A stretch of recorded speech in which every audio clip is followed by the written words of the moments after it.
Hello everyone, स्वागत है आप सभी का हमारे यूट्यूब चैनल अंबिकापुर बॉटनिस्ट में। और मैं आज आपके लिए लेकर के आई हूँ हमारा आज का बॉटनी का DSc गहरा गुरु यूनिवर्सिटी अंबिकापुर के अंतर्गत BSc और BA में GE के अंतर्गत पढ़ा जाने वाला एक टॉपिक एंथोसिरोज। यह एक ब्रायोफाइटा का मेंबर है।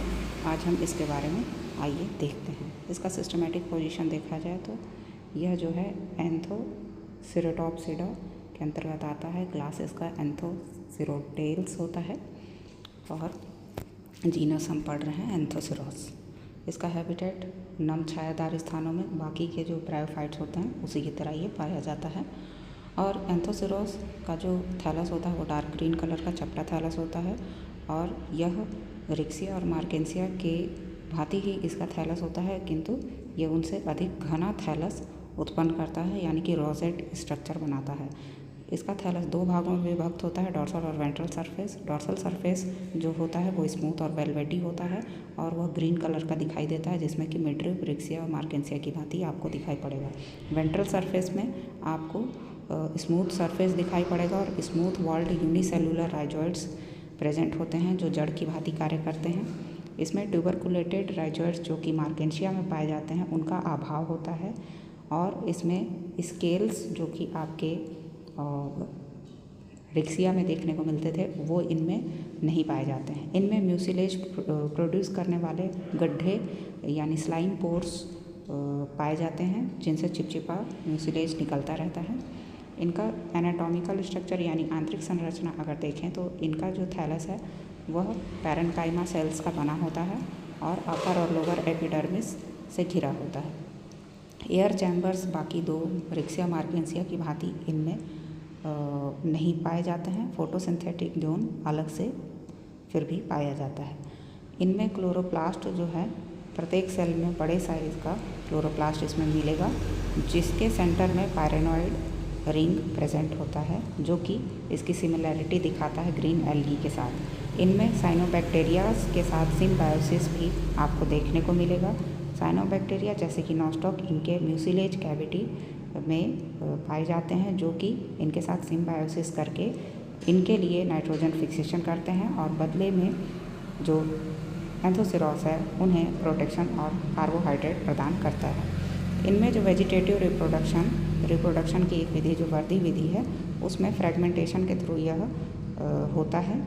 इसमें फ्रेगमेंटेशन में क्या होता है कि जो थैलस है उसका पिछला भाग डेड करने लगता है और अगला भाग लगातार वृद्धि करते रहता है और इस प्रकार से नए थैलस का निर्माण चलता रहता है।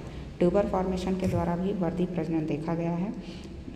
ट्यूबर्स विशेष तरह के स्ट्रक्चर होते हैं जिनके अंदर स्टार्च स्टोर किया हुआ रहता है, जो कि ड्राई पीरियड में इनके द्वारा स्टोर करके रख लिए जाते हैं और यह आगे चल के इनके रिप्रोडक्शन में काम आते हैं। परसिस्टेंट एपिसेस यानी कि अग्रभाग जो होता है थैलस का वह ड्राई सीजन में भी मृत नहीं होता है और बाकी का थैलस डेड सूख करके मृत हो जाता है।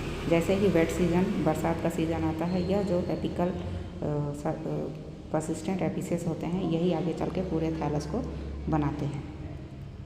सेक्सुअल रिप्रोडक्शन के लिए दो विशेष तरह के ऑर्गन्स इनमें पाए जाते हैं। मेल रिप्रोडक्टिव ऑर्गन को एंथेरिडिया और फीमेल रिप्रोडक्टिव ऑर्गन को आर्किगोनिया कहा जाता है। मेल रिप्रोडक्टिव ऑर्गन जो है वो डॉर्सल सरफेस में कैविटीज़ यानी गड्ढों में बनते हैं और इनका शेप क्लब शेप्ड का होता है, जो कि मल्टी सेलुलर स्टॉक के द्वारा थैलस से जुड़े होते हैं। वहीं आर्किगोनिया एक कम्प्लीटली अलग किस्म का स्ट्रक्चर होता है, जो कि डॉर्सल सरफेस के टिश्यूज़ में उभरा हुआ आपको दिखाई पड़ता है। इनके सेंटर में एक एग सेल पाया जाता है, वेंट्रल कैनाल सेल, और 4 से 6 सेल का बना हुआ एक नेक कैनाल सेल भी इनमें पाया जाता है। जो एंथेरिडियम है उसके भीतर में बाइफ्लैजिलेट एंथेरोजॉइड्स या स्पर्म सेल्स बनते हैं, जो कि मोटाइल प्रकार के होते हैं और यह पानी से तैर करके आर्किगोनियम तक पहुंचते हैं। आर्किगोनियम जब मैच्योर हो जाता है तो नेक कैनाल के थ्रू विशेष केमोटैक्टिक टेक्निक के द्वारा जो स्पर्म्स होते हैं उनको स्वयं तक आकर्षित करता है फर्टिलाइजेशन के लिए। जब फर्टिलाइजेशन कंप्लीट हो जाता है तो इनमें एक जाइगोट डेवलपमेंट के पश्चात एक स्पोरोफाइट का निर्माण होता है। यह स्पोरोफाइट कुछ इस फिगर में दिखाए गए स्ट्रक्चर की तरह सींगनुमा दिखाई पड़ता है और इसी वजह से एंथोसिरोस को हम हॉर्नवर्ड्स भी कहते हैं। इसके कुछ विशेष तरह के अंग होते हैं जैसे कि फूट, intercalary meristem, columella, capsule wall. फूट जो है वो नीचे जो चौड़ा भाग जो दिखाई दे रहा है स्टैंड प्रकार का, उसे हम फूट कहते हैं। बल्ब की तरह दिखाई पड़ता है। यह न्यूट्रिएंट्स को गैमेटोफाइट से एब्जॉर्ब करने का काम करता है। इंटरकैलरी मेरिस्टम जो है वो कैप्सूल के बेस पर उपस्थित होता है और यह कंटिन्यूसली ग्रो करते रहता है, लगातार इसमें वृद्धि देखने को मिलती है।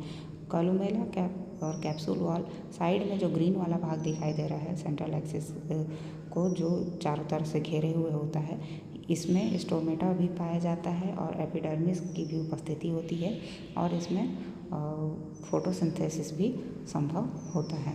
इवोल्यूशनरी इसके जो स्टेजेस हैं अगर देखें तो कुछ विशेष गुण इनमें दिखाई पड़ते हैं, जैसे कि एंथोसिरोस में ही आपको सिंगल और लार्ज प्रकार का क्लोरोप्लास्ट पैरानॉइड के साथ में सेल के भीतर में आपको दिखाई देगा, बाकी ब्रायोफाइट्स में जो कि उपस्थित नहीं होता है और प्रत्येक सेल में एक क्लोरोप्लास्ट आपको मिलेगा।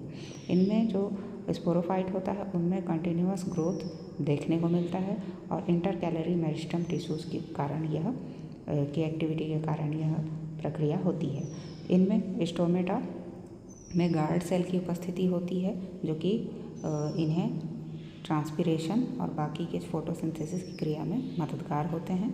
इनमें स्यूडोइलेटर्स की भी उपस्थिति देखी गई है जो स्टेराइल प्रकार के होते हैं और इस पर स्पोर प्रोड्यूस हो जाने के बाद उनके डिस्पर्सल में सहायक होते हैं। ये सारे जो इनके विशेष लक्षण हैं वो बाकी ब्रायोफाइट से इनको स्पेशल बनाते हैं, अलग बनाते हैं। इसका लाइफ साइकिल अगर हम देखें तो यह इसका गैमेटोफाइट फेज जो है वो हैप्लॉइड थैलस से शुरू होता है और इसमें एंथेरिडिया आर्किगोनिया डेवलप करते हैं। यह आगे चल के इसमें फर्टिलाइजेशन की क्रिया होती है जिसमें कि स्पर्म पानी के द्वारा तैर करके एग तक पहुंच करके उसको फर्टिलाइज करता है और वहां पर डाइप्लॉइड जाइगोट का निर्माण होता है। यही जाइगोट एक पूरे स्पोरोफाइट को ग्रो करके बनाता है। यह स्पोरोफाइट जो है सींगनुमा स्ट्रक्चर स्पोरोफाइट हमको दिखाई पड़ता है डेवलप हो जाने पर और इसके भीतर ही मियोसिस के द्वारा स्पोर्स का निर्माण होता है। यह स्पोर्स जो हैं आगे चल के कैप्सूल के अंदर से डिस्पर्स होते हैं इलेटर्स की मदद से और ये जो स्पोर्स हैं वो हैप्लॉइड नेचर के होते हैं जो कि बाद में जर्मिनेट होकर के एक और हैप्लॉइड गैमेटोफाइट को जन्म देते हैं।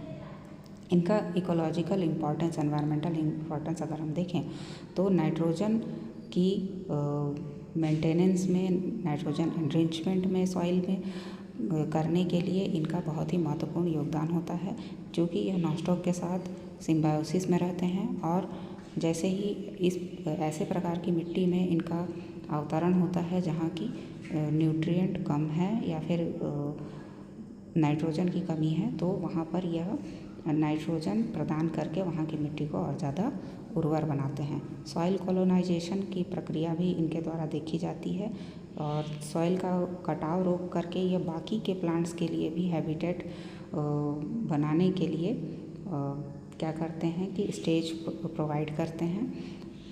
ठीक इसी तरीके से मिट्टी में इनका जो थैलस है वह पानी को रोक करके रखता है जिससे कि ह्यूमिडिटी कंट्रोल होती है, जिससे बाकी के माइक्रोफाउनास इजीली डेवलप हो सकते हैं। कई प्रकार के जो पॉल्यूटेंट्स होते हैं उनके प्रेजेंस या एब्सेंस को भी यह इंडिकेट करते हैं, तो बायो इंडिकेटर्स के रूप में भी यह जाने जाते हैं। अगर हम कंपैरिजन देखें एंथोसिरोस मार्केंशिया और फ्यूनेरिया का, तो प्लांट बॉडी एंथोसिरोस की फ्लैट, सिंपल और बिना स्केल वाली होती है। मार्केंशिया की डॉर्सी वेंट्रल थैलस होती है जिसमें कि स्केल होता है। फ्यूनेरिया में देखें तो फोलियोज स्टेम होता है और उसमें छोटे छोटे लीव्स पाए जाते हैं। फिर क्लोरोप्लास्ट को हम देखें तो एंथोसिरोस में प्रत्येक सेल पे एक पैरानॉइड वाला क्लोरोप्लास्ट हमको मिलेगा। मार्केंशिया में बहुत सारे सेल होते हैं पर बहुत सारे सेल पर क्लोरोप्लास्ट हो सकता है पर पैरानॉइड इनमें नहीं पाया जाता है। फ्यूनेरिया में भी सेम बहुत सारे सेल्स पर क्लोरोप्लास्ट होगा पर पैरानॉइड्स इनमें भी नहीं पाया जाएगा। स्पोरोफाइट एंथोसिरोस का सींग के समान दिखाई पड़ता है और जो कंटिन्यूसली ग्रो करता है। मार्केंशिया का जो स्पोरोफाइट है वह फूड सीटा ग्लोब्यूलर कैप्सूल के भाग में विभक्त होता है। वहीं फ्यूनेरिया का जो स्पोरोफाइट है वो फूड लॉन्ग सीटा और कैप्सूल के पार्ट्स में डिवाइडेड रहता है। अगर एंथोसिरोस का डिस्पर्सल अपेंडेजेस यानी कि उसके प्रकीर्णन के लिए जो मददगार जो अंग होते हैं उसको हम देखें तो एंथोसिरोस में उसके लिए सूडो इलेटर्स पाए जाते हैं, मार्केंशिया में ट्रू इलेटर्स पाए जाते हैं और फ्यूनेरिया में उसी डिस्पर्सल के लिए प्रीस्टोम टीथ्स पाए जाते हैं। और इसके साथ ही ये मैं टोटल जो आपका एंथोसिरोस से रिलेटेड वीडियो है इसको कंक्लूड करती हूँ। आपके मन में कोई शंका, कोई क्वेश्चन होंगे तो कमेंट बॉक्स ओपन है, आप कमेंट कर सकते हैं। थैंक यू सो मच इतना पेशेंसफुली पूरे वीडियो को देखने और सुनने के लिए। इस वीडियो को प्लीज़ लाइक कर दीजिएगा, चैनल को सब्सक्राइब कर दीजिएगा और शेयर कर दीजिएगा उनको जो ब्रायोफाइट्स के बारे में और अध्ययन करना चाहते हैं। नेक्स्ट वीडियो में हम फिर मिलेंगे।